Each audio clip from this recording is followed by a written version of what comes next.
Salve, salve! Olá a todos, uma boa noite a todos e a todas que nos acompanham. É uma alegria, um prazer imenso poder me reunir hoje com vocês, com os colegas que estão aqui para participar dessa conversa e também com todo mundo que nos acompanha, para que a gente possa hoje fazer essa conversa, uma discussão sobre um tema que é bastante interessante, bastante relevante, que é a dimensão espiritual do câncer. Mas antes que a gente mergulhe na nossa conversa nesse tema, eu quero aproveitar para agradecer às instituições que ajudaram com a divulgação e transmissão desta nossa conversa de hoje, que são a Associação Médico Espírita do Brasil, a AME Brasil, e também a Web Rádio Fraternidade. E as instituições que, além de terem ajudado com a divulgação e transmissão, também nos ajudaram a promover este encontro de hoje, que é a AME Uberlândia e o Centro de Apoio a Pacientes Oncológicos, o CAPO Bezerra de Menezes. O CAPO, pessoal, ele é uma instituição sem fins lucrativos que foi fundada em 2015 na cidade de Curitiba, formada por um grupo de voluntários que visa dar apoio espiritual e emocional a pacientes oncológicos e seus familiares, independente de crença ou religião. Interessante, né? Acolhimento independente de crença e religião, e um acolhimento que visa, então, cuidar dessa dimensão, desse aspecto espiritual dos pacientes oncológicos. Ele surgiu, então, com esse intuito, né, de suprir uma necessidade de amparo espiritual desses pacientes e também do núcleo familiar, porque o núcleo familiar é bastante, assim, afetado, né, durante este processo em que os pacientes oncológicos passam por toda a luta, por toda a batalha contra essa doença. E também para oferecer tratamentos complementares, interessante, de forma gratuita. E esses são aqueles tratamentos complementares, eu gosto de chamar de complementar e não de alternativo, porque a alternativa dá a impressão que você tem alternativa, a escolha, né? De, olha, eu vou só tratar dessa dimensão aqui, não vou esquecer das outras.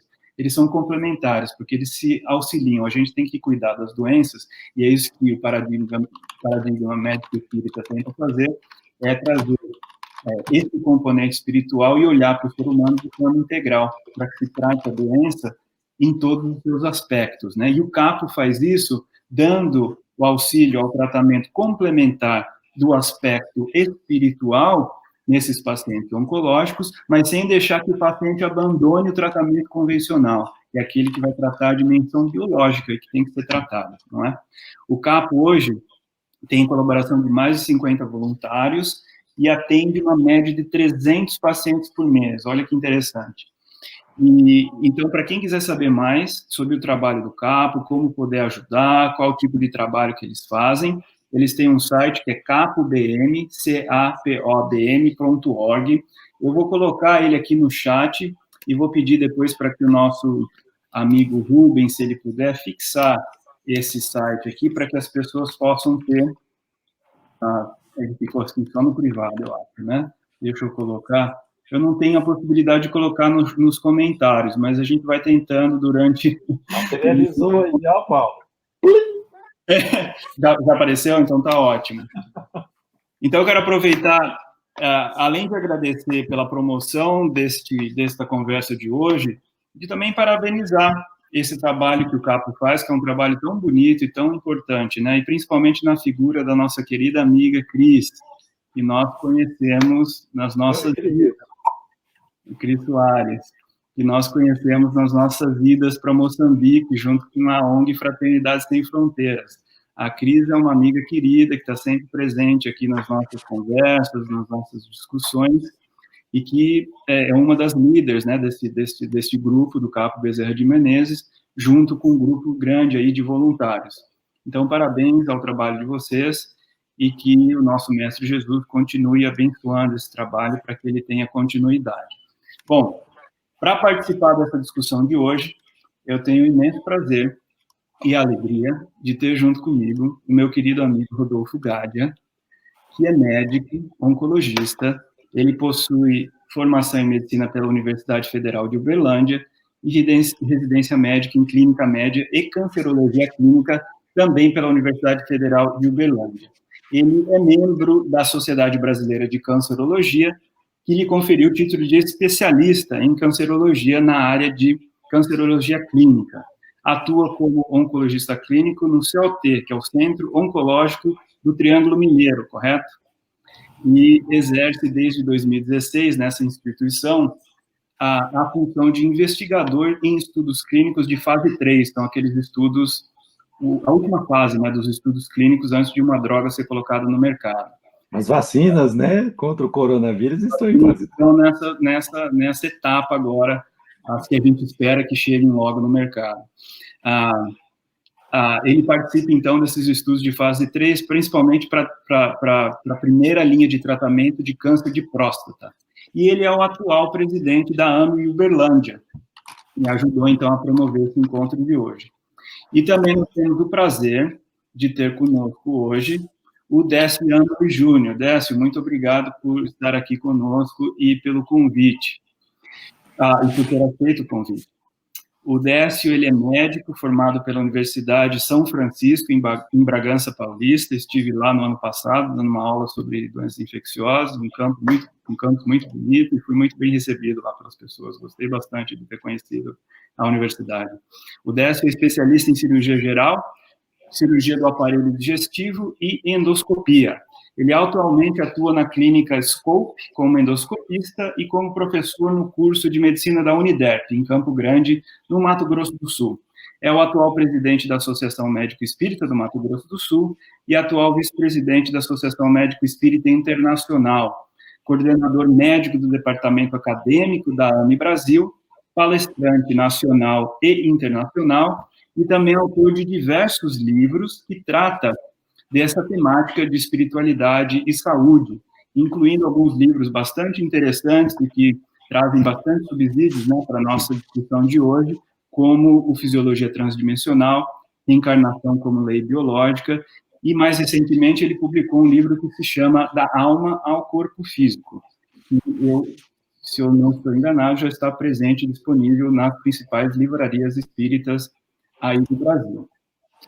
Eu sou Paulo Bispo, eu sou biomédico, especialista em microbiologia médica e atuo como professor e pesquisador na área de doenças infecciosas na Escola de Medicina da Universidade de Harvard, aqui em Boston, nos Estados Unidos, e mais recentemente me tornei um membro colaborador também da AME, da Associação Médica Espírita, aqui dos Estados Unidos.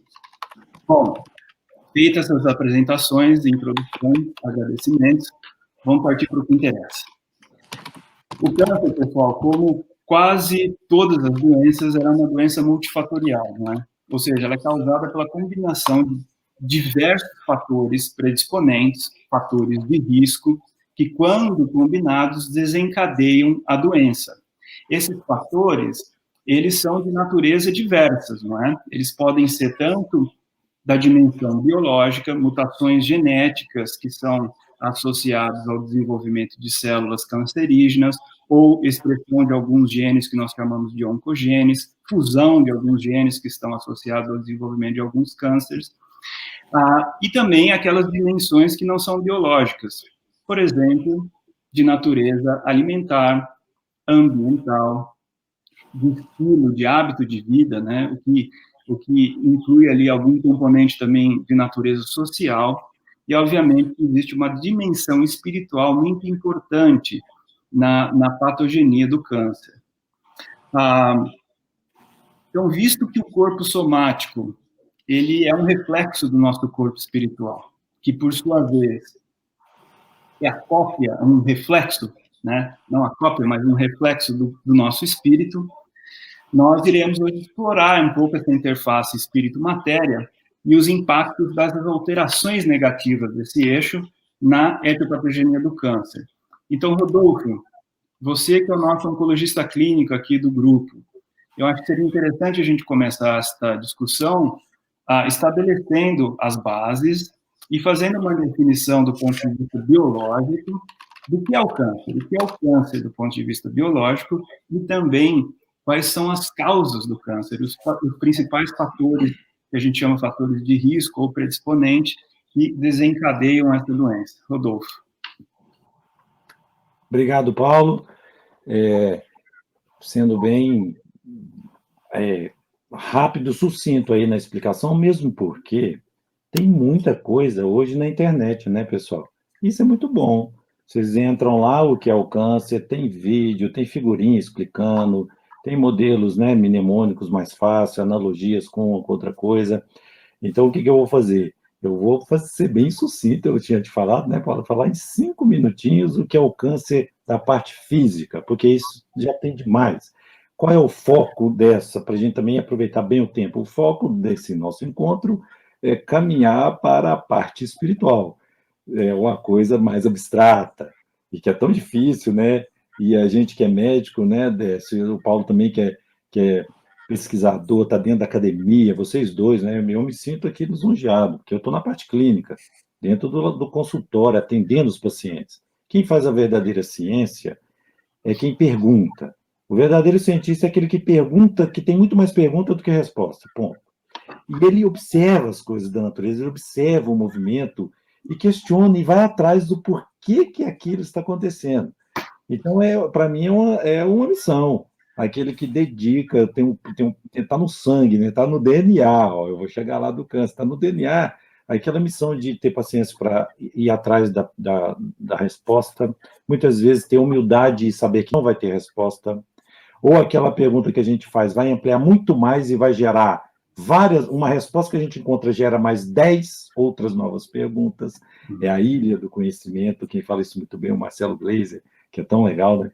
Que a gente acha que está numa ilha e acha que conhece tudo, de repente a gente só vai entendendo os limites da ilha e vai vendo que só sei, que quanto mais sei, nada eu sei. Então, essa pessoa que dedica a ir atrás uma vida inteira para descobrir as coisas, dentro de um laboratório, labor com oração.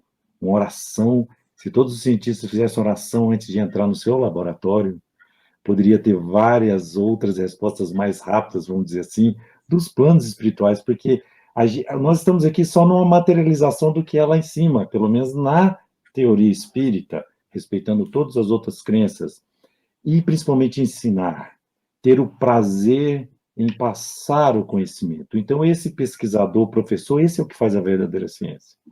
A gente que está no consultório, a gente reproduz o que está sendo feito dentro dos laboratórios. E eu me sinto aqui, eu vou reproduzir o que eu recebo de informação. Eu não gero inovação e informação, mas eu sou muito feliz. Estou muito feliz aqui com vocês dois, que vão atrás da base, né, das informações. Então, já estourei meu tempo de 5 minutos, não falei nada do câncer. Só para isso mesmo. O câncer, minha gente, de uma maneira bem. Fazer um método, né, de formas de entendimento, uma figura de linguagem, uma metáfora bem legal. Imagina uma receita que é passada eu estou em Minas, do pão de queijo. Aí, na receita do pão de queijo, tem que estar lá a receita que está bem escrita no código genético dentro de uma célula. Então, para a gente entender, câncer é uma doença estritamente celular. É uma doença microscópica. É uma doença menos do que uma célula, uma doença que está dentro do núcleo de uma célula, que está numa alteração na receita, que é o código genético. O DNA da célula é onde, teoricamente, está toda a receita. E se nessa receita do pão de queijo são pequenas e sutis alterações, e está lá escrito 300 gramas de polvilho ou 3 pitadas de sal, se numa receita, de uma passagem de uma receita para suas filhas, na geração daquela mãe que faz aquele super pão de queijo e passou, e ela escreve 4 pitadas de sal, e essa receita vai passando para frente, e a gente vai reproduzindo essa receita de maneira errática, vai acumulando essa falha, essa receita errada, e células mais salgadas, estão entendendo a analogia? Vão sendo reproduzidas mais para frente. E esse acúmulo, e vai acumulando várias outras mutações, vão tendo acúmulos de mutações que, de repente, a célula ela adquire mecanismos de corrupção do seu mecanismo principalmente de morte celular. Aquele programação, então, na receita de uma célula, está programado o dia que ela nasce, reencarna. Eu gosto quando o Décio fala das células reencarnando, da estrutura mental de cada célula, Imagina que legal, elas têm o momento delas, isso está programado, o momento delas vir fazer a missão dela no plano material e de ir. E quando uma célula adquire vários erros dessa receita, e de repente ela olha e fala: agora eu adquiri um processo que eu não vou mais desencarnar. Eu vou corromper e vou fugir do mecanismo, principalmente de controle celular, e eu envelheço, ou então eu estou doente e estou fugindo dos mecanismos da imunologia, que sequestra essas células, ou da apoptose, que é a morte programada de uma célula. Quando ela adquire superpoderes e corrompe o sistema onde que ela está em paz, ela olha e fala: hoje eu não quero mais trabalhar igual um fígado. Eu nasci para ser fígado, eu preciso ser amigas e do equilíbrio do organismo de um ratinho, de uma ave ou de um ser humano, eu preciso ser fígado, mas agora eu não quero mais ser fígado, porque eu adquiri certos mecanismos de mutações dentro daquela célula em que eu vou viver muito mais do que um fígado e vou agredir as minhas companheiras que são fígado. Então, é quase como uma revolução celular. É tão interessante que eu estou falando de uma maneira mais material, estritamente material, porque é uma pegada mais pesada. Aqui, aí eu vou jogar a bola depois, né, para o doutor Décio falar que não é tão maldosa assim. As células neoplásicas, elas não são tão agressivas e maldosas, apesar que sempre o mecanismo é ruim, porque é o óbito, mas muitas vezes elas perderam só o comando amoroso, né? Do que a gente olhar, faltou aquela conversa, sabe aquele diálogo, né? A conversa da gente com as células, se a gente trata elas mal, ou fica de mal, ou não quer conversar, isso acontece dentro do núcleo familiar. Se você não conversa muito com seus filhos, não conversa com sua esposa ou com seu esposo, está muito individualista, está num movimento muito reativo, a gente é muito agressivo, a célula ela vai também entendendo esse mecanismo, ela vai parar de conversar com as outras, vai ficar agressiva com as outras e vai ficar reativa. Só que isso na estrutura material já tem estudos que mostram que é um acúmulo cumulativo. Então ninguém, pessoal, o pessoal que está aí assistindo, ninguém nasce, ninguém acorda hoje e fala: eu estou com câncer. Isso não existe.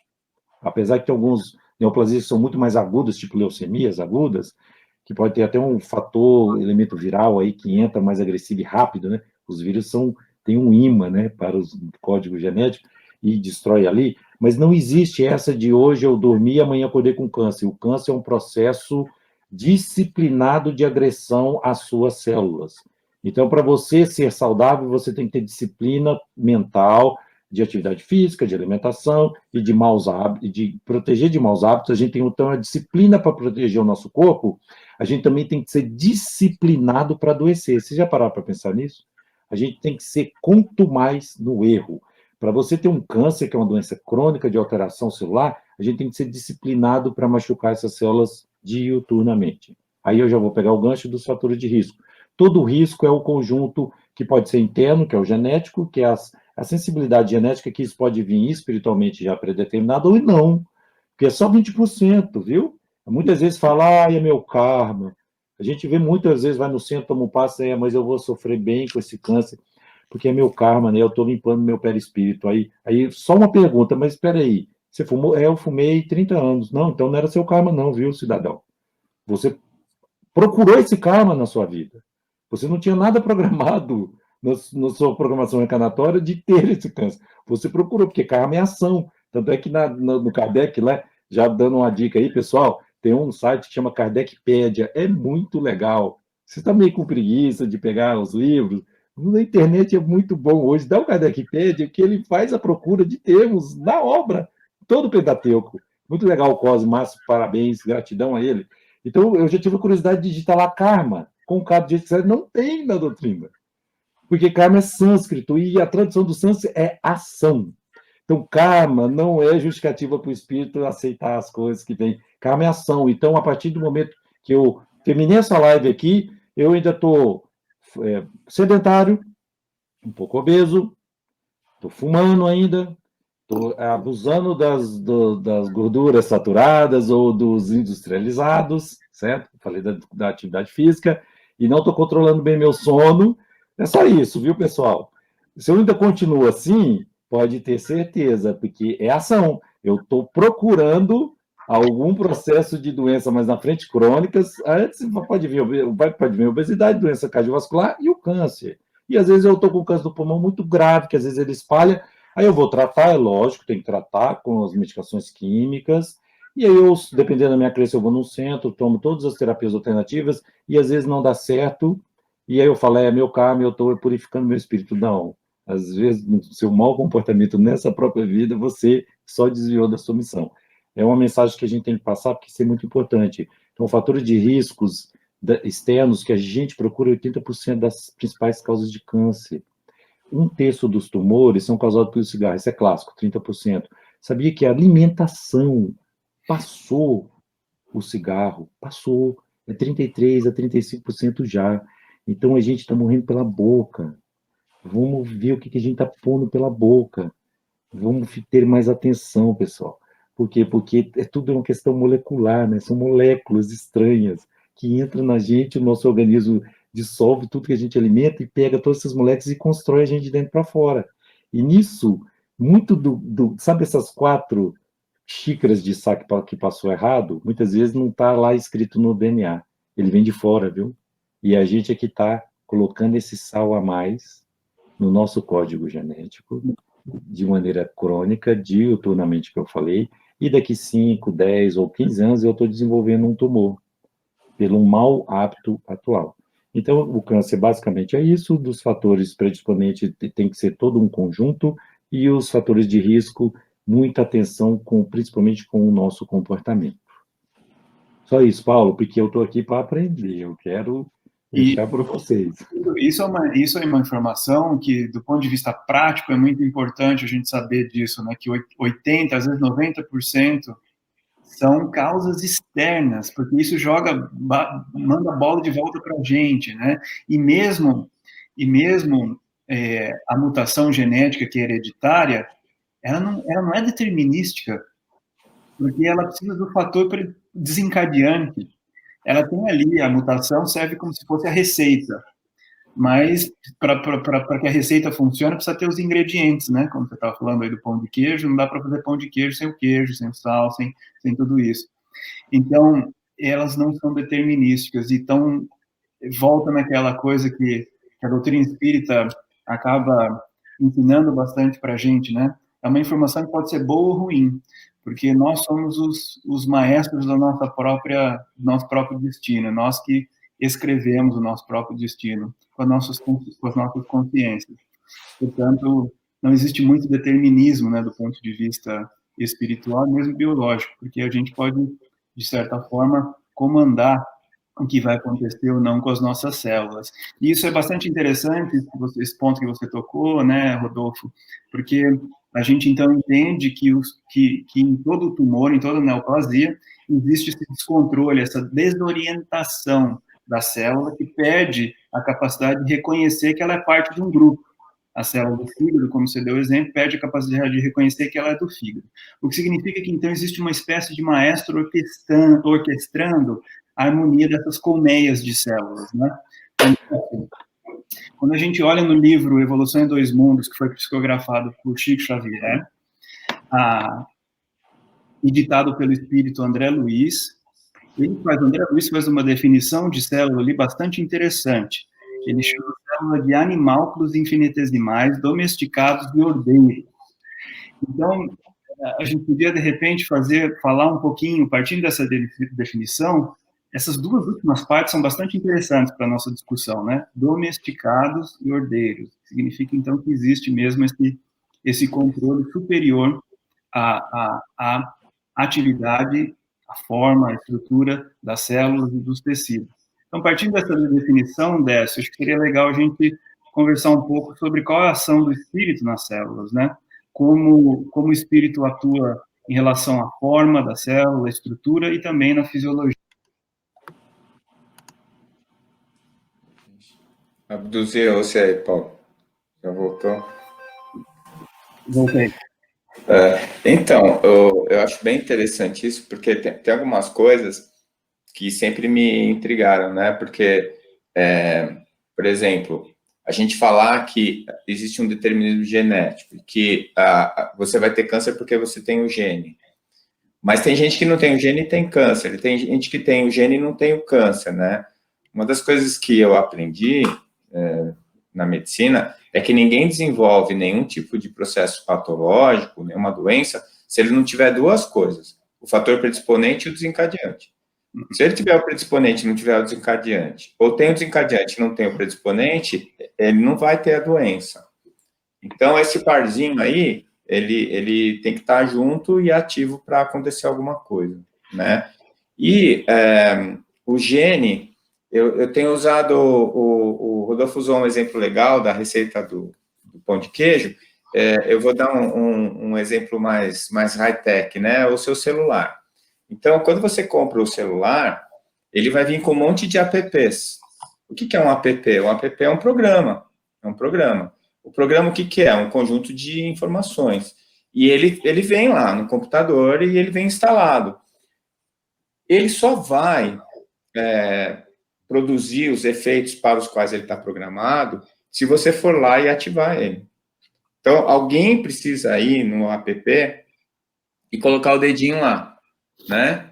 A gente até fala apertar, ninguém não precisa apertar, né? É toque. Não é mecânico, é eletrônico. Então, a gente está mudando de paradigma e não está nem percebendo. Mas o que está acontecendo? A célula, na verdade, é um celular e os genes, cada gene é um app. Você vem de fábrica, você vem com alguns apps, que, aliás, na hora que você está pegando o celular, que é o momento do reencarne, você tem condições de mudar aquilo ali. Você pode trocar, você pode escolher um outro, dentro das possibilidades que aquele aparelho está te dando, né? Porque também não dá para inventar. Você tem uma carga genética que vem do pai, uma carga genética que vem da mãe, você tem possibilidades de transformar aquilo, mudar aquilo, fazer algumas transformações, mas tudo dentro de um limite possível, tá? Que já foi pensado isso antes, né? Antes de você encarnar, tá? Aí o que acontece?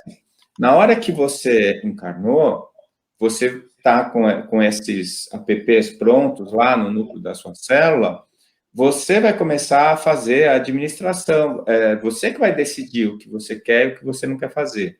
E aí você manda o sinal para o núcleo da célula começar a desenvolver os softwares, né, os programinhas de computador que estão lá instalados, tá? E é isso. O interessante é que nós temos mais ou menos uns 75 trilhões de células, né?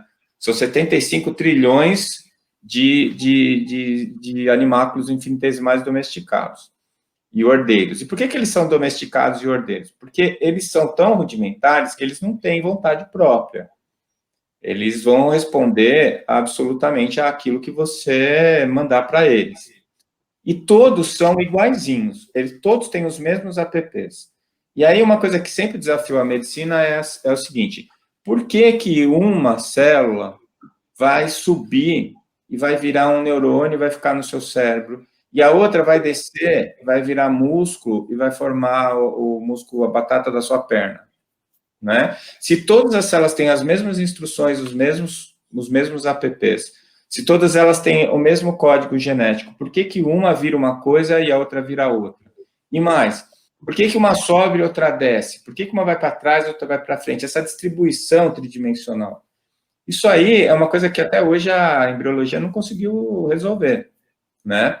Por quê? Porque a embriologia ainda não considera o modelo organizador biológico, ela não considera o duplo etérico, né? Que é, na verdade, um molde, é um campo informacional que vai dizer para a célula o que ela tem que fazer, para onde ela vai, o que ela tem que fazer. E ela faz exatamente aquilo que a gente mandar ela fazer, né? As células, eu volto a dizer, elas não têm vontade própria. E é por isso que elas se diferenciam, né? Porque alguém está dizendo quais são os apps que ela vai usar. E os apps estão lá, essa consciência que ativa esses apps faz com que eles rodem e a célula vai se diferenciar, vai ter uma função, vai desenvolver a sua parte no conjunto, né? Você falou como colmeia, né? Eu vejo assim também, ou então como um condomínio, né? Nós somos os síndicos do condomínio, só que aqueles síndicos bem radicais, assim, eles mandam e todo mundo obedece. E aí, o que acontece? se acontecer dessa célula perder o contato com essa ordem de comando, porque essa ordem de comando, ela tem que ser constante, porque essa célula está constantemente trabalhando, constantemente produzindo proteínas, ativando mecanismos no citoplasma, ela está o tempo todo ali em atividade. Então, ela precisa que alguém diga para ela o que ela tem que fazer o tempo todo. Lembra, ela não tem uma vontade própria. Ela é automática, ela tem um automatismo.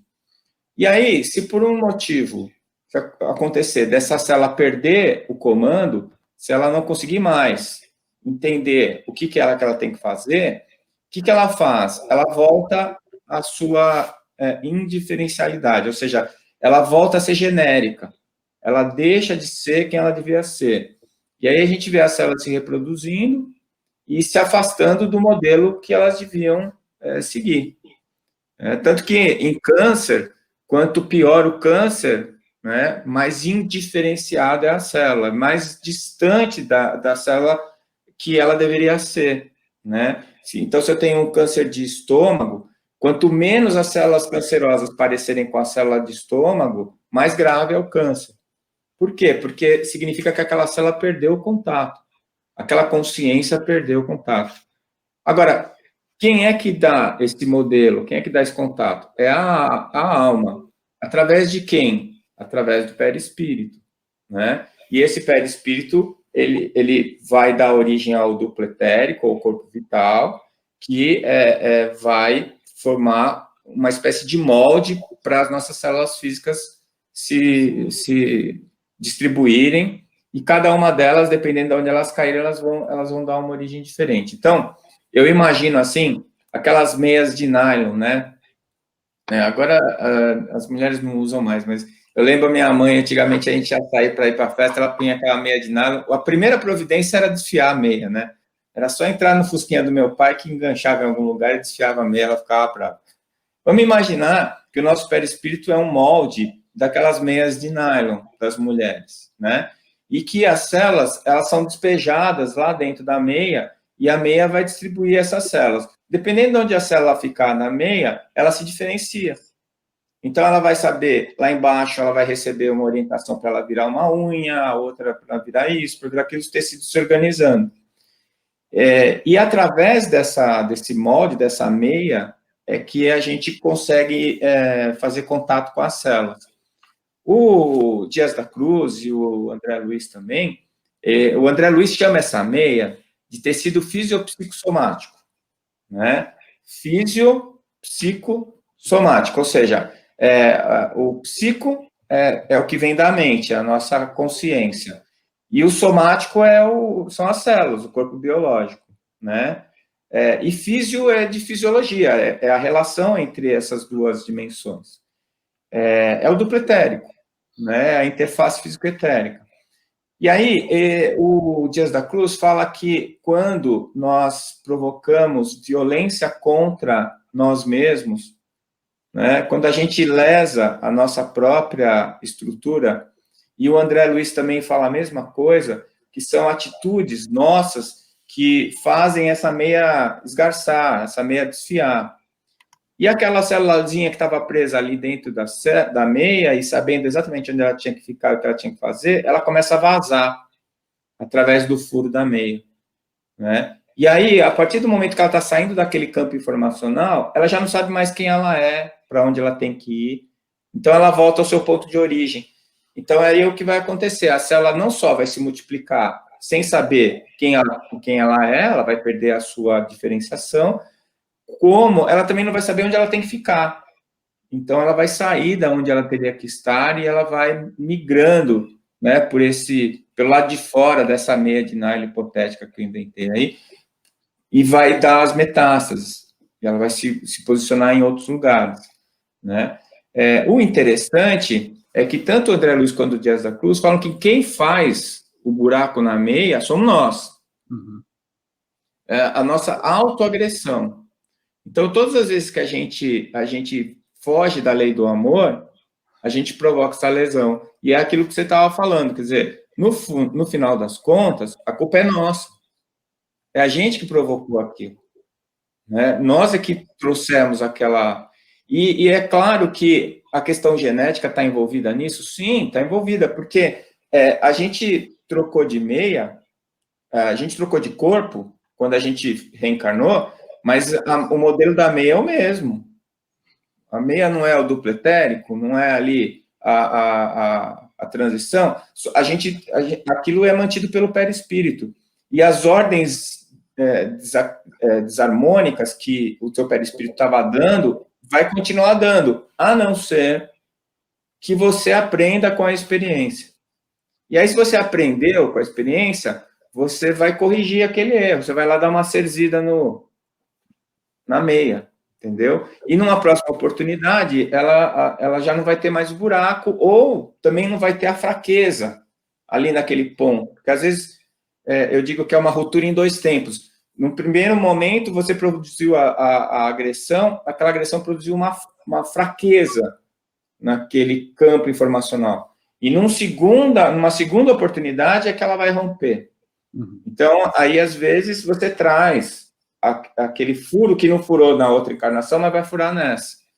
Mas é você que já trouxe isso da outra vida, né? Então, eu acho que é assim, elas, como o Rodolfo falou, são células perdidas. Cachorro que caiu do caminhão na mudança. Não sabe para que lado vai, tá perdidão ali. E aí ela fica quieta, ela não muda, não vai para lugar nenhum, ela só fica ali. E aí, se tem vitalidade, ela vai dividindo, porque automaticamente é o que ela sabe fazer, né? Essa é a minha visão aí minha historinha. Só pegando o gancho aí, Paulo, eu acho que tem tudo a ver. Ele falou, eu vou jogar essa pergunta aqui, a Patrícia Paturi, eu acho que é isso que fala. Ela fez a pergunta legal, olha só a pergunta dela. Quando a célula não se reconhece no órgão específico, qual a alteração que acontece no físico antes de virar câncer? Ou não há sinal físico? Legal, né? Porque igual quando você fala, né, Décio, o André Luiz é muito claro nisso, a gente está aqui na Terra e a gente está meio aqui, meio lá. O que é aqui? Aqui é só a velocidade de vibração das partículas um pouco mais densa, é a luz coagulada. Eu acho que é um contínuo, né?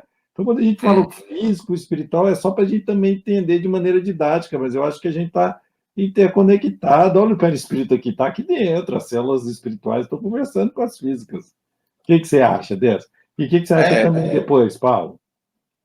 É isso aí, né? No livro Mundo Maior, quando o orientador espiritual fala para o André Luiz assim, olha lá os neurônios, né? Olha lá as células do fígado. E aí o André Luiz descreveu o que estava acontecendo. A doutora Marlene me contou que uma vez, em desdobramento, o André Luiz levou ela para um laboratório no plano espiritual para fazer a análise histológica das células do perispírito. Então, a verdade é que essas células daqui, as físicas, que é as que a gente está acostumado a tratar, elas, na verdade, elas são um reflexo, é como o Paulo falou, é reflexo. Ela não é o fator principal, ela é muito mais um efeito do que uma causa, né? E é óbvio que, assim, esse tipo de lesão que a gente provoca, ele tem vários graus. E é isso que provoca também no nosso corpo. Então, por exemplo, eu posso ter um extravasamento, mas é uma coisa pequena. Aí a célula, ela extravasa, mas ela não diferencia, ela ainda sabe quem ela é. Ela só perdeu a referência de lugar. E aí eu vou ter tumores benignos, eu vou ter volume, mas aquela célula, ela não é maligna, ela não se indiferenciou. E eu tenho aquela célula que se indiferencia pouco, aqui moderado, e é muito indiferenciada. A muito indiferenciada é aquela que caiu de cabeça, né, do caminhão de mudança, tá tonta, não sabe, não faz a menor ideia do que vai acontecer. Então, essa célula aí, ela vai se multiplicar sem controle, ela vai perder a sua diferenciação, e aí ela vai se infiltrando nas outras células. Porque a gente está usando um exemplo, que eu usei o exemplo da meia, mas essas coisas, elas estão intrincadas, porque é mais de uma dimensão ao mesmo tempo, atuando, né?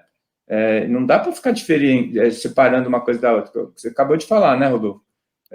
A gente separa para fins didáticos, mas as coisas, elas estão tão imbricadas. Uma vez eu ouvi de um físico isso e foi interessante. As 3 dimensões, né? A primeira dimensão é a largura, a segunda é a profundidade, né? E a outra é a altura. Essas são as 3 dimensões, é o 3D, né? Você consegue separar uma da outra? Você consegue? Não dá para separar. Quer dizer, aqui a gente está se vendo em 2D, né? Porque a gente está vendo largura e altura, a gente não está vendo a profundidade. Mas o nosso cérebro está botando o 3D para a gente. Uhum. A gente sabe o que o que está atrás, o que está na frente, né? E assim por diante. A 4ª dimensão, ela está encostada. Então, a história da teoria das supercordas, eu gostei muito disso quando eu li que cada dimensão é como se fosse um vidro que está encostado no outro. E são 10 vidros colados um no outro, encostados um no outro. Quer dizer, o que é que está acontecendo numa dimensão e o que é que está acontecendo na outra? Então, às vezes, a gente pode ter uma célula, né, que nem ela perguntou, que está lá no meio lá do tecido, do órgão, mas aquela célula, ela desgarrou por algum motivo biológico ou alguma coisa eventual, mas ela não é suficiente, não, para produzir um tumor, porque aí entra o sistema imunológico, percebe que ela está perdida e acaba com ela lá, desencarna ela, né? E aí acabou. Ela vai embora e resolveu o problema. O problema é quando a gente perde também a nossa imunidade, né? E aí esses guerreirinhos aí, né, que nem eu aprendi quando eu era guri, os guerreirinhos do nosso corpo, passa um bandido e fala assim, um bandido. Eu falo, tudo bem. Não, você não vai pegar ele? Não, hoje eu não estou afim. E aí ele vai embora. Aí aquilo pode virar um problema mais para frente, né? Mas a sensação física que a gente vai sentir é quando já está tendo prejuízo da função ou da forma do órgão, né? Antes disso, a gente não percebe. Eu já vi você, Décio, usar um exemplo interessante sobre isso, que você fala que se você levantar a sua mão na frente do espelho, tem um delayzinho entre você levantar a mão e ver a mão na frente do espelho, mas ele é imperceptível, né? Uhum. Agora, aí você fala isso quando você fala da questão da transmissão da informação do espírito para o perispírito, porque o Rodolfo tocou nesse ponto de que, quer dizer, o perispírito ainda é matéria, só que ele é matéria mais eterizada, mas ainda é matéria, e, portanto, ele tem como matéria frequência e vibração, e ele está numa frequência muito mais alta do que o físico. Então, a comunicação entre o espírito e o perispírito, ele é como se fosse esse exemplo que você dá, né, Beto? Ele, como se você estivesse vendo a sua mão se levantar no espelho, ele acontece rapidamente. Agora, do perispírito para o físico, ele demora mais, não é? Então, quando a célula perde essa conexão com a estrutura mental dela, que é parte do perispírito, parte do etéreo, ela nem sempre a gente vai ver o resultado, né, físico já a partir dessa perda de contato com a estrutura espiritual, né, porque ela demora um pouco para essa informação ser transportada do perispírito, por assim dizer, para o veículo somático, né? O Dr. Dias da Cruz, viu, Paulo, ele fala uma coisa que eu achei bem interessante. Ele fala que tem que ter uma saturação do sinal patológico. Uhum. Ou seja, não é uma escorregadinha que você dá no seu pensamento que já vai produzir a doença. Você tem que insistir naquilo lá. Uhum. Por causa desse delay, né, que você estava falando. Para essa doença sair do teu perispírito, chegar no teu corpo físico, demora, porque é uma diferença absurda de energia, né? A velocidade com que as partículas estão vibrando no seu perispírito, a velocidade com que elas vibram no corpo físico, é uma diferença gigantesca. Então, você tem esse delay. Tanto para você ficar doente, demora, quanto para você corrigir também. Então, às vezes, você teve um sinal patogênico que provocou um câncer, aí a experiência do câncer, da dor do câncer, a experiência da doença, corrigiu o sinal, você entendeu por que você ficou doente, e você adquiriu a lição, Mas aí o sinal patogênico desaparece, só que não dá tempo de você reverter o tumor. Porque ele demora para reverter o processo patológico. E aí você vai desencarnar por causa daquele câncer. Mas você desencarna curado. Sim, Você não desencarna doente. Você, quando você se libera do corpo, você está pronto. Teu perispírito está ok. Entendeu? E às vezes aquele câncer, ele foi o coroamento de um processo de saneamento de mais de 2, 3, 4 encarnações. Sim. E aí a gente fala às vezes, pô, a pessoa tão boa, morreu, e o ruim que tá ali não morre. Pois é, isso é uma boa dica, gente. Aqui não é legal. Né? Nós estamos no inferno, é embaixo do umbral. O nosso lar está no umbral, então a gente acha que vai para o céu quando vai para o nosso lar. Lá você está indo só para o umbral. Então aqui é pior que o umbral. E a gente se agarra com unhas e dentes, né, para ficar aqui, como se aqui fosse grande coisa. É importante essa experiência, porque é ela que vai ensinar a gente a se transformar. E é como você falou. Então, por que a gente não cura? Porque o nosso corpo biológico é a nossa parte transitória. A gente faz outro depois. Não é? Agora, a nossa alma, não. É só ela. E vai ser assim infinitamente. Então, tem que cuidar, né?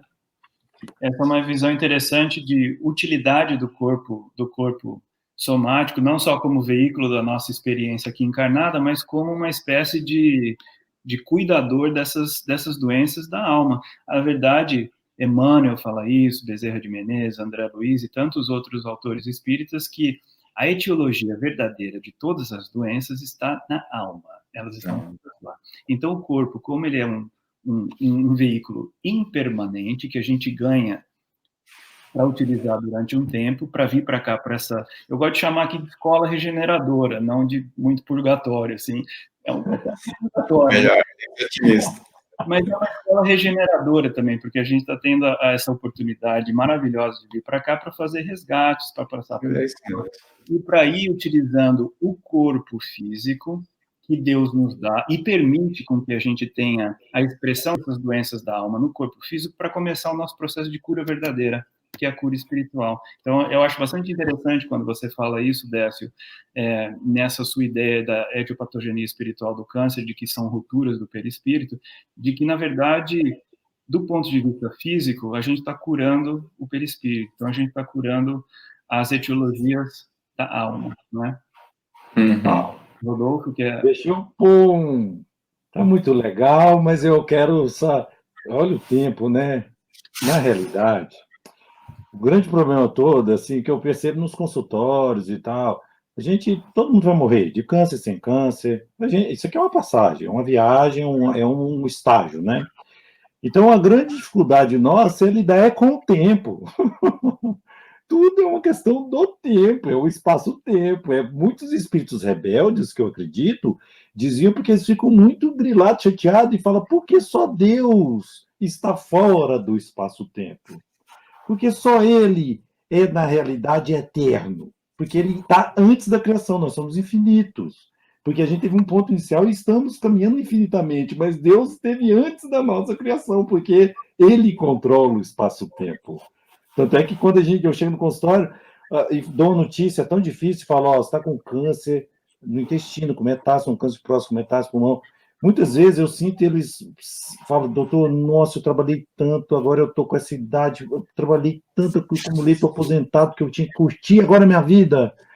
Não deixa eu morrer agora, não, então vamos lutar, porque eu tenho que ter tempo para agora curtir a minha família. Ou então eu tenho que viver mais um pouco, porque parece que dá um choque de gestão espiritual, que fala, meu Deus, ele enxerga as missões espirituais que ele veio fazer aqui. Porque, na realidade, a gente vem e foca. Tem que ser pai, tem que ser bom marido, o esposo, filho também. Trabalhar, tem que ser um excelente profissional, ter títulos, falar bem, trabalhar na sociedade, tem que ser um bom religioso, enfim. Tudo isso é com convenções da Terra. E as missões espirituais são sutis. Está ali, gravado no perispírito. A gente vem e a gente tem que deixar um legado. A gente tem que passar aqui e deixar um legado para os sucessores, ou um legado maior, cada um com o seu contratozinho espiritual, que tem alguns adendos, tem atenuantes. E, na realidade, quando vem doenças graves assim, que dá uma encurtada nesse tempo, a gente acorda e fala, não, agora eu tenho que ter tempo para cumprir minha missão espiritual. É o que o Covid está fazendo. Muitos pacientes com câncer olham e falam, doutor, é assim, eu estou muito com medo desse vírus, não, sabe por quê? Porque eu estou com essa sensação de que eu ia morrer desde quando eu descobri que eu tinha o câncer. Então parece que o vírus que vem numa pandemia, a gente está morrendo de medo de pegar e morrer, na verdade a gente está com medo de morrer antes de cumprir, porque a gente procrastina, atrasa muito o que a gente vem fazer aqui. E os espíritos, nosso espírito guia, no espírito protetor, todo santo dia, eu fico imaginando. Dorme, ele vem, pega a gente, trabalha, e na hora de acordar, ele está lá do lado, assim, reza um pouquinho, só para eu fazer o download das informações, para você relembrar, ele fica em volta, tipo assim, ai meu Deus, mas eu não posso interferir no livre-arbítrio dele. Então ele fica só sutilmente encaminhando a gente para entrar num trabalho voluntário desse, né, Paulo? Cair numa fraternidade sem fronteiras dessa, eu te encontrar lá na África, nós dois lá, limpando os menininhos, lavando a cabecinha dos meninos, dando comidinha, eu olho para você olha para mim e falo, de onde você é? Ah, eu vim lá no interior de São Paulo, eu trabalhei tanto, agora eu estou em Harvard, sou pós-doutor em Harvard, especialista em microbiologia, mas eu tenho que vir aqui de vez em quando para refrescar meu espírito, minha mente. Aí eu te encontro lá, você entendeu como é que são sutis os encontros, as comunicações, isso é muito bom. Onde que eu quero chegar? Eu quero chegar para apimentar um pouco a discussão, porque o doutor Décio falou que a gente tem em média 37 a 50, é uma variação, né, de números baseado no peso, do tamanho do órgão, mas é mais ou menos assim, de 30 a 50 trilhões de células, de animáculos infinitesimais domesticados na colmeia ordeira da gente que é o síntico, enfim. Só no intestino, aí vai pimentar, hein? Olha o tempo, vai acabar, mas eu precisava escutar isso de você, Paulo. Só no intestino, e eu achei que era mentira isso, eu fui lá na literatura, em média 150 a 174 trilhões de células. Outros animaizinhos que a gente tem ou não tem esse controle, porque são outros princípios ativos dentro do nosso, só do intestino, que são bactérias do nosso microbioma. E na pele é mais 200 trilhões de células, mas ali é bactéria, é fungo, tem outras coisas que elas têm que entrar em equilíbrio orgânico, porque se uma morrer a mais que a outra, a gente mofa, aí dá o sapinho na boca, dá cândida. Então elas têm que ter um equilíbrio entre elas, e tem que ter um equilíbrio entre as nossas células, e diz que essas células do nosso microbioma, principalmente intestinal, e aí que o doutor Décio, endoscopia, cirurgião do trato gastrointestinal, entende muito bem, e o Paulo, especialista nisso, parece que tem populações desses microbiomas, dessas bactérias dentro das células neoplásicas, que elas estão interferindo no tratamento atual que hoje, do câncer, que é a imunoterapia, porque hoje a gente viu que não adianta ficar brigando. Bobagem, arte da guerra, lá do chinês, lá de trás. Eu vou ficar brigando desde a Segunda Guerra, dando tiro de canhão com quimioterápico, já estamos passando dessa fase, a gente não conseguiu lutar com o inimigo. Tem um livro muito bom, que é O Imperador de Todos os Males, que escreve a biografia do câncer do indiano, e é muito legal esse livro, que mostra que passam gerações, passam impérios, e o grande imperador que a gente não conseguiu derrubar, ainda é o câncer. Então, se a gente não conhece o inimigo, vamos entender ele de dentro para fora. Então, hoje nós estamos trabalhando com ativar a nossa imunologia, para reconhecer o câncer hoje como um agente estranho e atacar o câncer. E as bactérias têm papel nisso, de estimular esse sistema imunológico, inclusive potencializar efeitos nesse tratamento, fora o processo, né, de todo o orgânico do trabalho da nossa imunologia, da obesidade e de todas as outras doenças, vamos dizer assim, degenerativas. Fala um pouquinho, Paulo, o que você faz aí nos Estados Unidos, dessa história bem resumida, em 3 minutos, hein? Você vai ter, como seu professor, 3 minutinhos, como que você faz da metagenômica, de você pegar pedacinhos de trás para frente na técnica de NGS, descobrir novos bichinhos, e como que está esse estudo para a gente trabalhar com essas inteligências que estão dentro da gente e a nossa responsabilidade. Olha, isso que você está falando, isso mostra o quanto a gente sabe ainda pouco, eu acho, do ponto de vista de controle do microambiente celular, do microambiente do tumor, fatores que a gente chama de epigenéticos, né, associados com o desenvolvimento, nesse caso, o desenvolvimento do câncer, por exemplo, que essas são informações extremamente novas, né, que a gente não sabia até alguns anos atrás, do impacto dessa composição de micro-organismos, primeiro, na nossa fisiologia, como eles nos auxiliam a manter a rigidez dos nossos corpos, e depois, como a modificação dessas composições podem ter, dependendo da modificação, associação com algumas patologias, né? E essa é uma das interações que a gente está começando a descobrir agora, que são interações extra-núcleo, que são de ordem epigenéticas, mas que influenciam no ciclo da célula. Olha, isso eu estou tirando completamente da minha cabeça, tá? Quando você falou da questão do controle, quem está controlando todos esses animais microbianos, que são mais em número, a gente tem quase 10 vezes mais micróbios nos nossos corpos do que células humanas. Então, isso já dá para a gente uma direção da importância do que a gente chama coletivamente como microbiota. Tem a microbiota da pele, microbiota da boca, microbiota intestinal e de vários outros lugares. Eu tenho para mim que a gente tem no nosso perispírito também, do mesmo jeito que a gente tem as nossas células do perispírito acopladas à estrutura, formando a estrutura mental das nossas células, a gente deve ter também para esses micróbios, porque quando eles estão dentro do nosso corpo, eles também são domesticados, eles não se replicam como eles se replicam no tubo de ensaio, por exemplo. Eles demoram, eles vivem de forma muito, mas muito harmônica, simbiótica, um conversando com o outro via troca de moléculas, por um sistema que é chamado de quorum sensing, e isso faz com que as populações fiquem sempre em check, sabe? Que o número de bactérias fique sempre no número adequado e que elas funcionem de forma adequada junto também com as nossas células. Então, tem uma conversa entre elas e uma conversa entre elas e as nossas células, para que as nossas células também funcionem de forma adequada. Então, vejam, por exemplo, vários exemplos, principalmente no intestino, né? Porque no intestino, apesar de a gente ter bactéria em outros lugares, mas no intestino a gente tem mais, e a diversidade da composição microbiana de lá é maravilhosa. E ela muda, ela se altera, porque a gente tem quase 6 metros de intestino, entre delgado e cólon, que é o intestino grosso, e o microambiente do intestino, ele modifica da porção proximal, mais próxima do estômago, até o distal, próxima do reto, ela se modifica, o pH muda, a concentração de oxigênio muda, as concentrações de outros nutrientes também mudam. Então, essa combinação de vários fatores é um vetor de acoplamento, de assemblage, não sei essa palavra direito em português, mas é de montagem, por assim dizer, da composição de espécies de micróbios no nosso intestino. O que acontece, então, quando a gente muda elas? Porque quando elas estão nessa montagem correta, elas nos auxiliam, vejam, a digerir alimentos, que às vezes a gente não tem enzimas para digerir alguns tipos de alimentos, elas ajudam com isso. Elas são responsáveis pela absorção, pela extração de quase 20% das calorias da alimentação. Por isso que modificações na microbiota intestinais estão relacionadas com obesidade, por exemplo.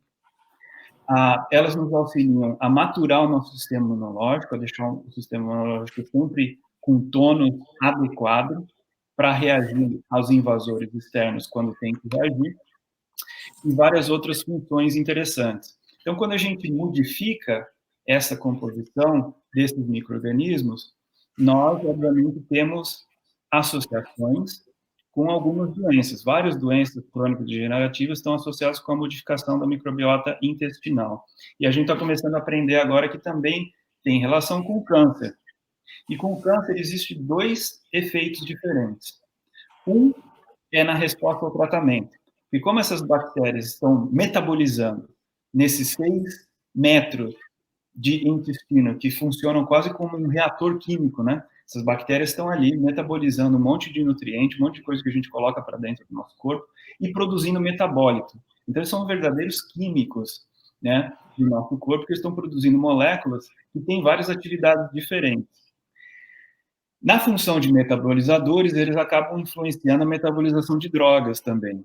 Então, eles têm um impacto, nós sabemos, a modificação dessa microbiota intestinal tem um impacto, muitas vezes negativo, na atividade de várias drogas quimioterápicas, e pode ter um impacto em como o paciente vai responder ou não a essas drogas. Então, veja que interessante.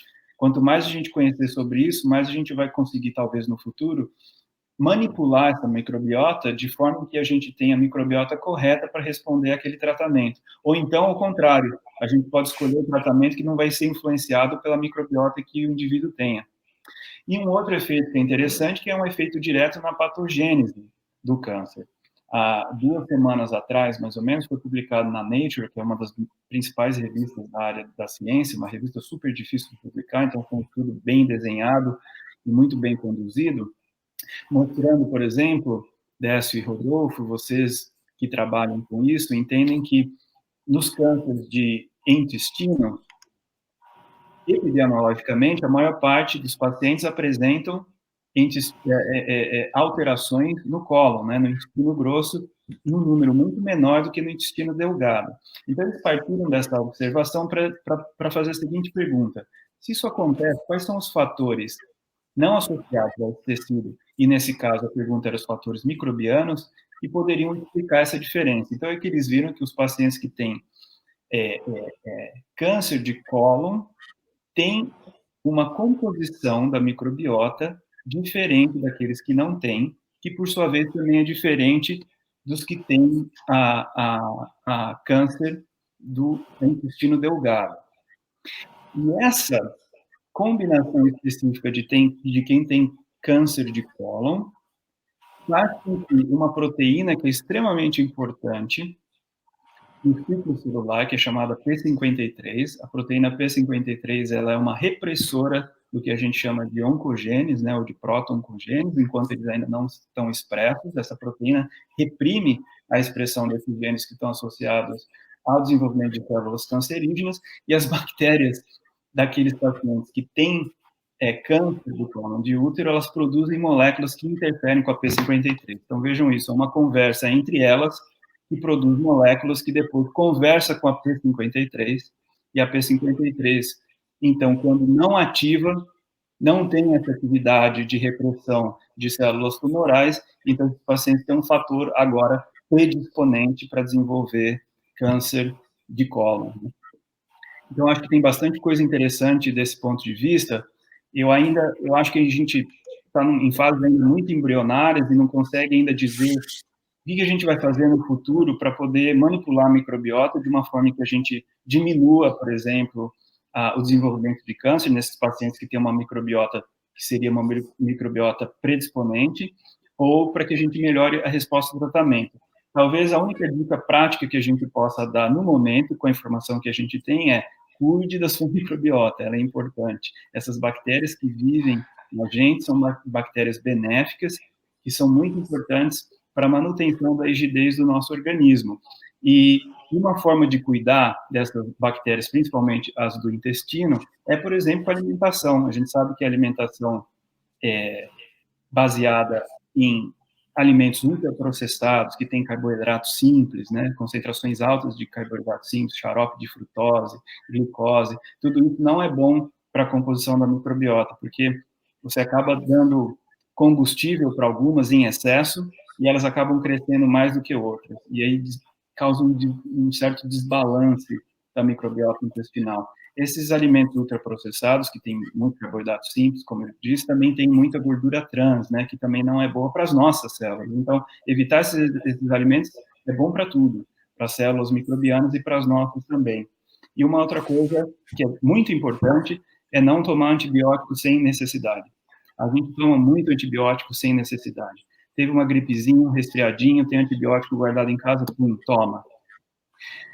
Os profissionais da área de saúde, a gente tem que reconhecer isso, também prescrevem, às vezes, de forma inadequada os antibióticos. Então, essa é uma dica, né? Não utilizar antibiótico de forma adequada, porque além de a gente fazer a modificação da nossa microbiota intestinal e por que, de repente, formar uma microbiota que vai ser mais predisponente a várias doenças diferentes, a gente tem o problema da resistência bacteriana, que vai ser uma das grandes próximas pandemias. Tem muita gente já hoje que morre de infecções resistentes aos antimicrobianos, mais ou menos 700 mil pessoas morrem por ano, e a estimativa de vários grupos que trabalham com isso é que em 2050 mais de 10 milhões de pessoas vão morrer de infecções resistentes aos antibióticos, mais do que o que morre de câncer hoje, que é mais ou menos 8 milhões. Então, Antibiótico é uma coisa séria. Acho que a gente utilizou no passado antibiótico, e viu antibiótico como se fosse uma espécie de AS, assim, né, de aspirina. Ah, tá aqui, vou tomar. A gente brincava, viu, Paulo?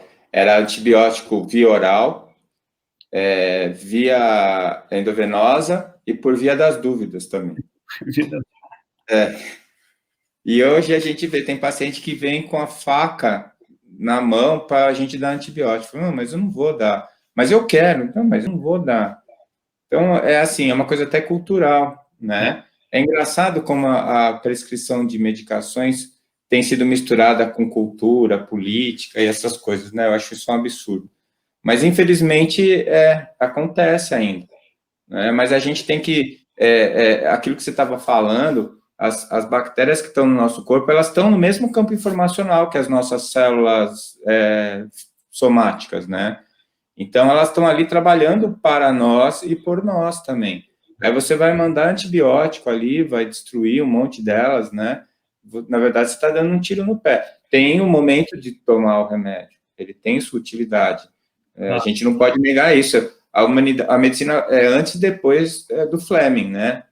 Que descobriu a penicilina. Mas o problema é que, como você falou, a gente começou a usar que nem suco de laranja, né? Dá antibiótico para todo mundo. E a hora que você precisa, as bactérias já estão entendidas daquele antibiótico, não funciona mais. Eu acho assim, sabe, juntando um pouquinho do que vocês falaram, eu vejo isso, eu lembro isso das minhas aulas de física. Lembra quando você fazia os vetores? Então, tem uma força vindo para cá, outra para lá, e você tinha que tirar resultante, né? Era o vetor resultante. Então, eu fico pensando, né? Tem a genética, tem a microbiota, tem o nosso comportamento, né? Os nossos hábitos, se fuma, se bebe, né? Tem a alimentação, né? É só a gente pensar, antigamente, quem era o pobre? O pobre era o magrinho, né? Era o magrinho, era o cara magrinho, que não tinha o que comer. E o rico era o obeso. Você pegar os reis do século XVIII, lá eram todos obesos. Por quê? Porque eles comiam, tinha comida. E o que a gente gosta de comer? Porque é mais calórico, né? A gente gosta do que não presta, né? Roberto Lúcio que fala, a culpa de eu ser gordo é de Deus, porque se ele fizesse alface com gosto de picanha, eu ia ser magro, né? Então, mas é assim, a gente tem essa... Hoje em dia, o pobre é obeso, né? O rico é magrinho. Você vai no supermercado e faz uma compra saudável para você ver quanto que você vai gastar. Né? Eu nunca vi isso. Como é que uma coisa mais processada é mais cara, é mais barata que uma coisa menos processada? Não é estranho? Então, a gente está nessa fase, mas eu acho que foi interessante quando você falou das bactérias, Paulo, para a gente entender como tem muita coisa envolvida. Isso não é simples. Não, não é. Não tem uma resposta simples. Faz isso que você não vai ter câncer, faz isso que... Não é assim.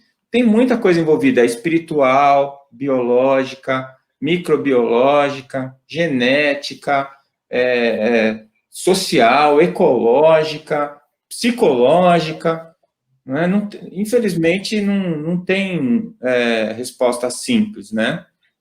Eu acho que a gente tem que ir atrás mesmo, continuar correndo atrás para descobrir como é que as coisas funcionam, mas a gente tem que ser mais resiliente um pouco, né? Quando o senhor fala, assim, Décio, da questão que é complexa, e é complexa porque eu acho que faz parte do nosso processo de... Ele caminha junto, o conhecimento disso tudo caminha junto com o amadurecimento de sabedoria espiritual. Então, por isso que, espiritualmente falando, a gente não vai conseguir entender. Então, por isso que quando a gente quer antecipar alguma coisa, muitas vezes colegas nossos, dentro da academia, é esotérico, é pseudocientista. Pseudocientista tem demais. Você fala muito disso, o Rupert Sheldrake, né? Aquele inglês. Nossa, o que o pessoal já jogou pedra nele pela essa história, o cara viajou, foi longe, falou, nossa, o modelo organizador biológico. E o campo morfogenético, nossa, e tem campos individuais, tem campo morfogenético de cada célula, tem o nosso, tem a comunicação e tem o campo, vamos dizer assim, geral, onde que a gente pega a informação lá e volta, que é o inconsciente coletivo do Jung. Para mim, é tudo vibrações de um mesmo campo na hierarquia. Ele é pseudocientista, e muita gente acha que é uma maior piada isso. E ele teve momentos de... Engraçado que a gente também tem que ter momentos de libertação do elemento material, da concepção ortodoxa da ciência. Eu falo mais por vocês devem enfrentar muito isso também. Mas você vê que são espíritos que vêm em cada país e que eles têm que ter momentos também de luta interna deles. Ele teve que ir para a Índia, ficar um tempo lá naqueles ashrams lá, meditando, estudando a comunicação hormonal dos vegetais. Ele era um biólogo muito legal, estudava muito os vegetais e tal, tinha uma formação teológica, mas foi ali. Ele passou lá, né, no Oriente, Myanmar, acho que Singapura, mas foi na Índia, principalmente, ele pegou essa parte. Depois ele volta e fala, não, tem essa coisa. Igual o Bruce Lipton, que também é muito legal lá, a Biologia da Crença, que, pô, ele, dentro dos Estados Unidos, o livro dele é muito legal, que a primeira parte do livro é ele brigando mesmo com a academia, cientista americano, né, Paulo? Tem que escrever paper, tem que publicar. E ele é uma guerra, e ele endividado. Aí, de repente, o pai dele tem câncer, câncer. E ele vai tratar o pai dele em Nova York, ele pega câncer. O sistema americano de saúde americano é uma loucura, né? Não tem o SUS ainda bem implementado. Então, duas coisas que faz você quebrar nos Estados Unidos, né? Ou você entrar num litígio judicial de separação, ou tratar de saúde. Muita gente quebra literalmente, perde tudo a casa. Mas, enfim, ele, doutor na universidade, participando, né, do processo, era a cabeça grande das células, né? Totipotentes, células tronco. Grande nome dentro pelo menos está lá no livro dele, grande nome dentro da academia americana. O pai com câncer, ele fica meio difícil financeiramente, separa, aí ele está ligando no banco pedindo uma nova hipoteca. Isso é muito legal a parte. Aí ele não renovou a hipoteca, porque agora ele já não tem mais como, ele pega, nervoso, joga, o telefoninho lá cai, e ele tem aquele momento insight dele. Cai lá fora, bate na plaquinha dele, que está o nome dele. Ele olha e fala, está tudo errado. Espera aí, vou me regenerar minhas células em si, porque ele, desde criancinha, ele olhava no microscópio e conversava com as células. Ele falava, você tem muito mais coisa ainda. Aí ele vai para o Caribe, vai dar aula, porque lá nos Estados Unidos é igual aqui é caro uma faculdade particular de medicina. Então, muita gente, quando não passa, vai para o Paraguai, Argentina, né? Bolívia, fazer a faculdade. Lá nos americanos também é muito difícil, muito caro, né, Paulo? Aí, nossa, muito caríssimo fazer medicina, então é difícil. Aí muitos vão para as faculdades no Caribe. E aí ele foi dar aula lá para renovar a questão do dinheiro, mas o mais legal é que todo fim de tarde ele olhava o pôr do sol no Caribe, depois que ele dava aula e meditava. E ali ele começou a conversar, ele com a essência dele, a missão espiritual, eu acho que é isso, é aquela pegada. Todo mundo tem esses momentos, né, de iluminação. E aí ele olhou e falou, que beleza. Aí ele volta para os Estados Unidos e lá ele tem várias informações do alto, da célula, dessa comunicação. Aí ele volta trabalhando essa comunicação mental. Um detalhezinho que eu também gosto, que o Décio já falou isso também, e eu concordo, ele só pôs todas as fichas ele apostou na membrana plasmática. Mas para mim a membrana plasmática é só o display, o super display do iPhone, que ela é muito sensível no toque. Mas é o toque do aplicativo, mas quem processa o aplicativo é o citoplasma e os centríolos e várias drogas antineoplásicas, pessoal, é usado lá no centríolo para travar o processo de visão celular. O centríolo mexe e produz o campo eletromagnético, amplifica a quântica do mental, que bate nas anteninhas que estão nos receptores da membrana plasmática, amplifica o receptor quântico no centríolo, e aí caminha nos pacotinhos quânticos da informação de sentimentos, de alegria. A gente passa alegria para a célula através do pacotinho que bate no mitocôndria, vira o bióforos, entra no citoplasma e vai lá no núcleo, e tudo caminha numa harmonia, numa sinfonia muito bonita.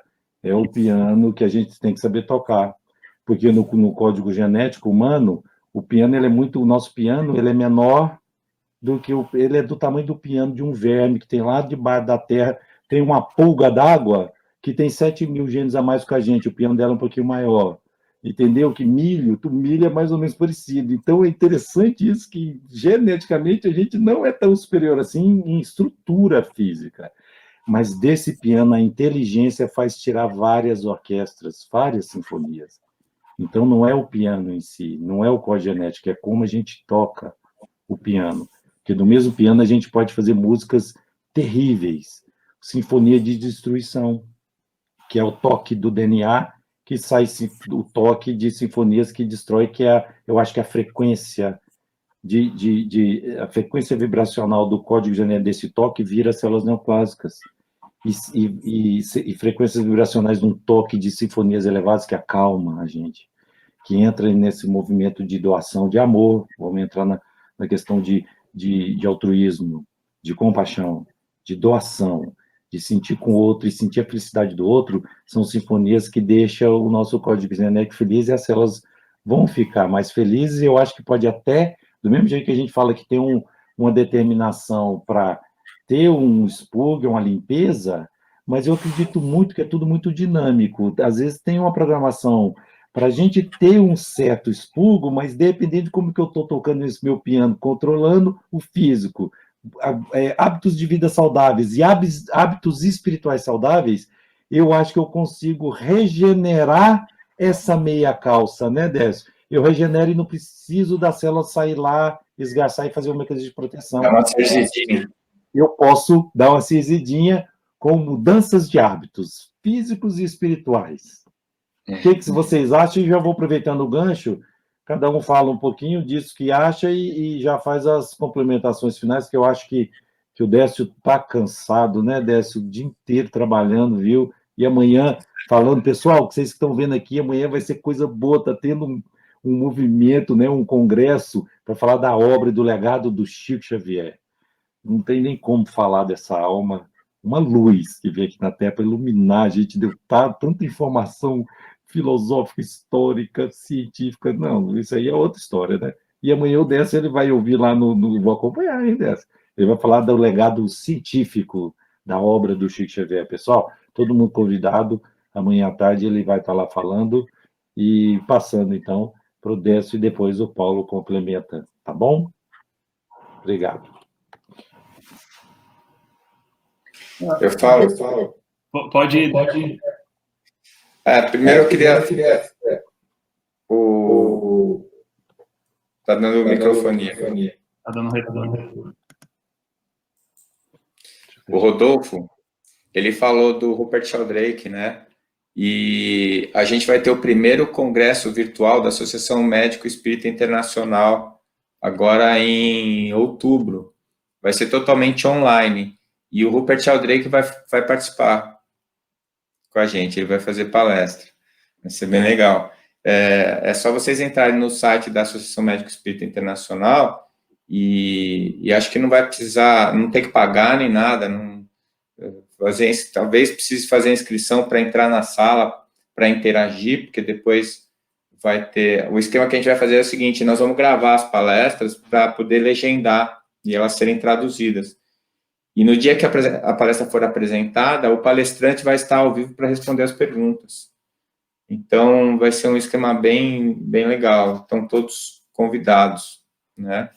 E assim, eu queria encerrar falando que a gente tem que parar de olhar a doença como um castigo.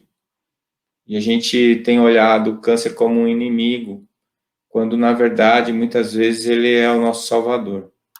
Eu sei que a gente está no finalzinho, mas eu quero contar uma história, muita gente já deve ter ouvido, mas ela me marcou muito, de um paciente meu que tinha câncer de esôfago, e já com metástase e no fígado, no abdômen, ele já não tinha, assim, prognóstico, o tumor era irressecável, só que como era no esôfago, ele não conseguia nem engolir a saliva, e a gente optou por fazer uma cirurgia paliativa nele, um bypass, fazer um tubo com o estômago para levar para cima do tumor, para ele poder voltar a comer pela boca, ou pelo menos engolir a saliva. E quando eu fui conversar com ele para decidir, eu falei para ele, o senhor não quer que eu converse com a sua família? Ele falou, eu não tenho família. E eu fiquei meio assim, falei, mas não tem ninguém? Não tenho ninguém, doutor. E ficou. No outro dia eu voltei a conversar com ele e tal, até que, num determinado momento, ele confessou para mim que ele era alcoólatra, ele tinha casado, teve uma filha, mas ele chegava bêbado em casa, e a mulher pegou a filha e foi embora. Depois daquilo, que ele perdeu a família, ele parou de beber, ele entrou pro AA e parou de beber.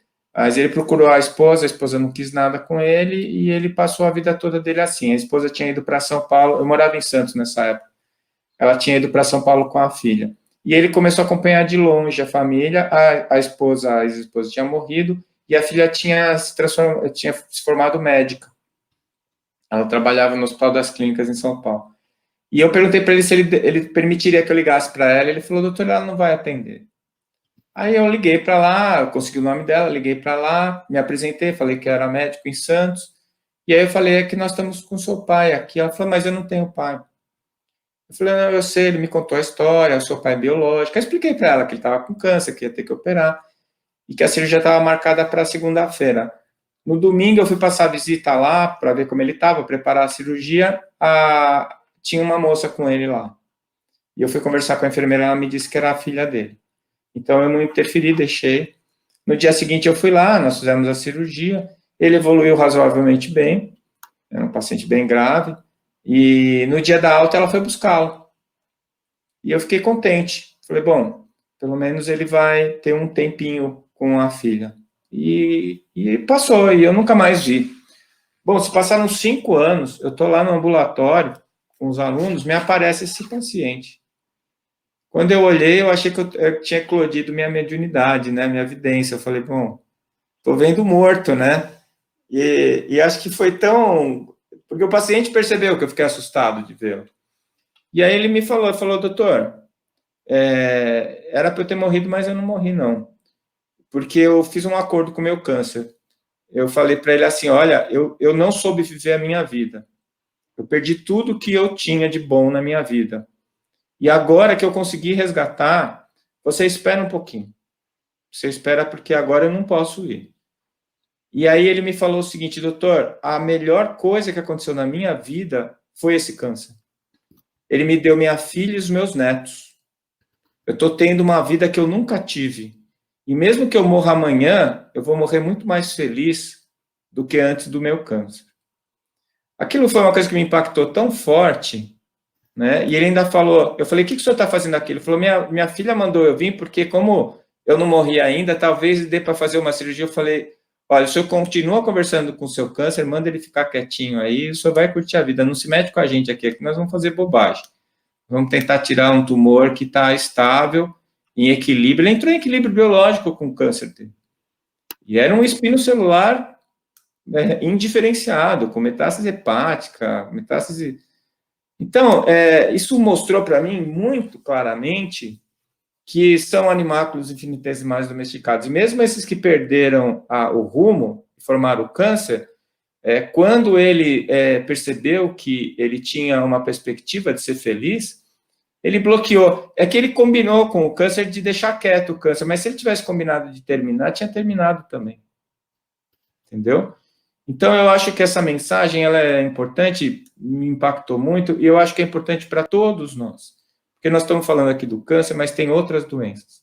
Né? As doenças crônicas, as doenças reumáticas, as doenças que o paciente vai levar durante toda a existência dele nessa encarnação. Ele vai levar aquela dor, ele vai levar aquela limitação, e em vez dele ficar com raiva, pensa que aquilo lá é o acessório necessário que você tinha que ter para essa jornadinha aqui que a gente está fazendo nesse momento. Né? Não existe Deus que pune, existe Deus que educa. E a doença vem educar, ela não vem punir. É só a gente que vê como punição. Né? E eu acho que é por aí que a gente tem que ir. Maravilhoso. Vocês já fizeram um belo fechamento, eu só vou contribuir com uma coisa rapidamente. Dado tudo que a gente discutiu hoje, de todas essas dimensões que estão envolvidas com o desenvolvimento do câncer, biológica, alimentar, ecológica, ambiental e espiritual, eu acho que fica claro para mim, e aqui é o que eu acho que vai acontecer no futuro, tá? Como eu acho que vai ser o manejo do câncer no futuro. Como eu acho que vocês, colegas médicos, vão abordar o paciente com câncer no futuro. Eu acho que a gente vai ter cada vez mais lugares que vão ser um híbrido entre um hospital oncológico convencional que a gente tem hoje e um CAPO. Esse centro de atendimento, de apoio, de acolhimento, de apoio ao paciente oncológico, que está aqui nos ajudando a fazer esse evento de hoje. Porque esses pacientes precisam desse acolhimento e eles precisam tratar essa dimensão espiritual. Esse acolhimento vai desde terapias complementares, que esses hospitais podem oferecer, até a terapia verdadeira. A terapia verdadeira não foge de a gente aprender o Evangelho de Cristo e colocá-lo em prática, né? Se a gente conseguisse tirar a essência do Evangelho, espremer ele, tirar uma gotinha, ali sai uma gotinha com o nome de amor, de caridade e de justiça. O amor na forma de sentimento é uma coisa que a gente vai aos poucos adquirindo. A gente vai trabalhando nas nossas emoções negativas, construindo sentimentos um pouco mais enobrecidos, um pouco mais superiores, e ele se expressa, o amor, esse amor incondicional do Cristo, o amor ágape, né? Ele se expressa na forma da caridade, na forma da justiça. E eu acho que esse é o verdadeiro tratamento para as nossas almas, né? É entender esse evangelho e aplicá-los na nossa vida. Então, o oncologista do futuro e os colegas clínicos do futuro, eu acho que eles vão fazer o exame físico, eles vão tirar a história clínica do doente, e na história clínica eles vão perguntar o que eles já perguntam sobre estilo de vida, sobre saúde mental, mas eles vão incluir também na anamnese perguntas sobre as emoções negativas, mágoa, rancor, ódio, intolerância. Tudo isso acho que vai fazer parte do diagnóstico diferencial no futuro dos cânceres, e eu acho que esses pacientes vão ser tratados, e eu espero que sejam, nesses hospitais que sejam híbridos, entre o hospital convencional, que vê só a parte biológica e material, com um hospital que acolha também o paciente, que trate também do paciente do ponto de vista espiritual, que faça um tratamento que seja verdadeiramente integrativo de todas essas dimensões, não é? Pessoal, muito obrigado. Obrigado, Paulo. Só interrompendo, você finaliza, mas é porque quando você falou, eu acho que você leu parte do que você falou, está escrito lá muito parecido. Você leu um livro que chama Ser Médico e Ser Humano. É um livro muito legal. É um livro que eu acho que todo médico tinha que ler. Por quê? Porque ele é formador de opinião, né, Décio? E aí, dentro do consultório, quando ele fica mais humano, ele toca os pacientes, ele toca os familiares, e aí a gente vai caminhando, né? Pegando na história de Lucas, né? Médico de homens e de almas, que precisou de passar por toda essa fase de uma briga com Deus, um amor da vida dele que morre da doença branca, que na época leucemia, um grego, gentil, que tinham vários deuses, adoravam vários deuses. Só que ele tinha aquela essência, aquele toque lá, o Deus oculto, ele sentia que havia um Deus. E ele, no primeiro, ele brigou. Olha os câncer que briga com a gente nessa briga toda. E ele foi atrás da cura. Falou assim, mas Deus não pode ser bom porque ele dá a vida e tira a vida de pessoas tão maravilhosas assim. E Deus sabe, tem um plano para todo mundo. Então ele pega essas forças, até que foi amigão de Paulo, de Tarso, que pegam forças antagônicas, os dois, um revoltado e o outro bravo, matando. Gente que falava dele. E Deus, é tão Deus na presença de Jesus, olhando e falando assim, vira o vetor, é o que o Décio falou. O vetor é só uma questão de virar a força, vira o vetor e eu pego essas duas forças. Então eu acho que quando a gente pegar a força da célula neoplásica e conseguir virar esse vetor, a gente vai explodir em saúde. Olha o que esses dois fizeram, a parceria, um evangelho metodológico, cientista da Bíblia, o único dos profetas que não era judeu, o único, que escreveram tudo, tá lá, das escrituras sagradas, dos cânones, um cientista metodológico, não conheceu Jesus e foi só investigando, inquirindo, material e método, o evangelho de Lucas. E foi escrevendo tudo, e depois fez a unidade 2 do evangelho, Atos dos Apóstolos. É a parte 2, a Revolução, Champion Edition, Atos dos Apóstolos, sentando e conversando com Paulo. Então, eu acho que isso é fantástico, a questão de ser médico e humano ao mesmo tempo, que a gente vai tirar forças do espírito. Falar quem é o autor do livro. Forças da alma, né? Rodolfo, você esqueceu de falar quem é o autor do livro. Tem gente perguntando quem é o autor do livro. Tem o Caldwell, e esse livro é muito legal, tem quase 600 páginas, mas vale a pena ler. Ele é fora da doutrina espírita e foi tão revolucionário na época que ela ficou 46 anos para escrever esse livro. Não, e ela, com 12, em 1900, ela nasceu, essa autora nasceu na Inglaterra, mas mudou para os Estados Unidos com 4 anos de idade. E ela sempre com essa história, o Lucano na cabeça. E ela foi estudando e falou: meu Deus, mas eu tenho que escrever uma coisa com conteúdo. Então ela foi ensaiando, ela com 10 anos ela começou a escrever, ela demorou 46 anos para escrever. Então, em 1946, olha que legal, estava perto ali, eu não sei as datas direito, doutor Décio que sabe tudo, né? Estava o Chico Xavier aqui escrevendo, começando a escrever o Paulo Estevam. E aí o pessoal foi correndo atrás, e isso eu vi acompanhando em pesquisa de internet. Perguntou para o Chico Xavier: Chico, esse livro aqui, a história de Lucas, os dois juntinhos. Aí o Chico, naquela simplicidade: não, parece que essa autora, porque os espíritos reencarnam em vários locais, mas não, ela era a mãe de Lucas, a autora, que era grega maravilhosa do livro, era essa autora que reencarna e fica com isso. Alguns falam que depois ela teve alguns desvios próprios no livro mesmo, e participou da corte de Roma, mas ela com essa dor, e precisamos contar. Então o livro inteiro contando só a saga do Lucas, só os últimos capítulos que conta ele pegando o dinheiro do mercador rico, daquele que é bom mestre, que faz para encontrar o reino dos céus, ele larga tudo. Não larga, vem comigo, e ele chora. Isso está no livro, e ele está lá chorando. E o Lucas fala: então calma, Jesus te chamou, você não fez, não tem problema não, me ajuda, vamos trabalhar aqui. Aí iluminou, deu um dinheiro, ele comprou um cavalo e correu para conversar com Maria. Lucas, que foi lá e falou: pelo amor de Deus, Maria está lá, você está velhinho, eu preciso escutar relatos. É o Evangelho das Mulheres, é o único relato que tem a Anunciação, que tem os cânticos, que conta toda a belíssima história, escutando Maria. E no parte final só do livro ele está lá escutando e contando, é maravilhoso essa parte. E esse espírito, o jovem rico, que está lá junto com o Lucas, depois reencarna lá na Espanha e vem para o Brasil, e aqui ele vem com a missão para olhar as terras, e aqui ele fica amigo dos índios e dos negros, e manda uma mensagem para o rei da Espanha e fala: vende tudo que eu tenho aí, que eu estou rico, porque agora eu reencontrei. Lá ele não vendeu e aqui ele vende. E ele desencarna nessas terras maravilhosas como o Pai Branco.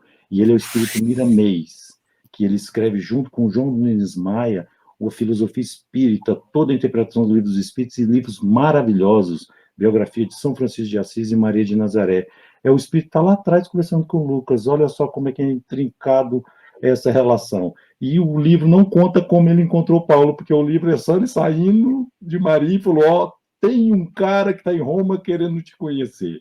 Depois eles vão lá na igreja, né, que eles falam na Antioquia, que é do Paulo Estevam, mas o livro é isso, é a primeira parte. E o Paulo Estevam parece que é a complementação. Então, sugestão, pessoal: quer um intensivão nessa quarentena de romance histórico do cristianismo primitivo? Médico de Homens e de Almas, Theo Calder, e depois pega Paulo Estevam, de Emmanuel, psicografia de Francisco Cândido Xavier. Desculpa eu ter interrompido, mas deu uma vontade de falar isso tudo, né? Estouramos o tempo. Muito obrigado, pessoal. O autor do ser médico e ser humano é o nosso querido Décio André Júnior. Ah, esqueci. Esse é demais. As pessoas estão perguntando. Pessoal, muito obrigado. Obrigado, Rodolfo. Obrigado, Décio. Obrigado a todo mundo que acompanhou a gente hoje à noite. Obrigado a quem auxiliou a fazer a transmissão, a divulgar, e também ao Capo. Quem tiver interesse em conhecer mais o trabalho do Capo, eu vou falar aqui de novo, o site é capobm.org. Eu sei que eles têm um projeto bem interessante de talvez construir alguma coisa que seja parecido com esse hospital híbrido para pacientes oncológicos. Então, entrem no site, aprendam mais sobre o que eles fazem e como a gente pode também auxiliar esse trabalho maravilhoso que eles fazem. Mais uma vez, muito obrigado, gratidão pelo tempo de vocês e até a próxima. Valeu.